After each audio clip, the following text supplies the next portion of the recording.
İzmir-İstanbul seferini yapan Pegasus Havayolları'na ait Boeing 737 tipi yolcu uçağı Sabiha Gökçen Havalimanı'na inişte pistte duramayarak, pist sonunda 30 metreden toprak zemine düştü, 183 kişinin bulunduğu uçak 3'e bölündü ve ardından yangın çıktı.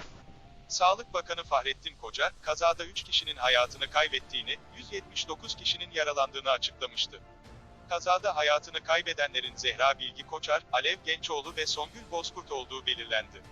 Cenazeler otopsi işlemleri için Adli Tıp Kurumu'na getirildi. Uçak kazasında 2 pilota soruşturma. Sabiha Gökçen Havalimanı'ndaki uçak kazanın ardından son dakika gelişmesi yaşandı. Pilotlar tedavilerinin ardından ifadelerinin alınması için emniyete götürülecek. Gerekçe birden fazla kişinin ölümüne ve yaralanmalarına neden olmak. Anadolu Cumhuriyet Başsavcılığı, 2 pilot hakkında birden fazla kişinin ölümüne ve yaralanmalarına neden oldukları gerekçesiyle taksirle ölüme sebebiyet vermek suçundan soruşturma başlattı.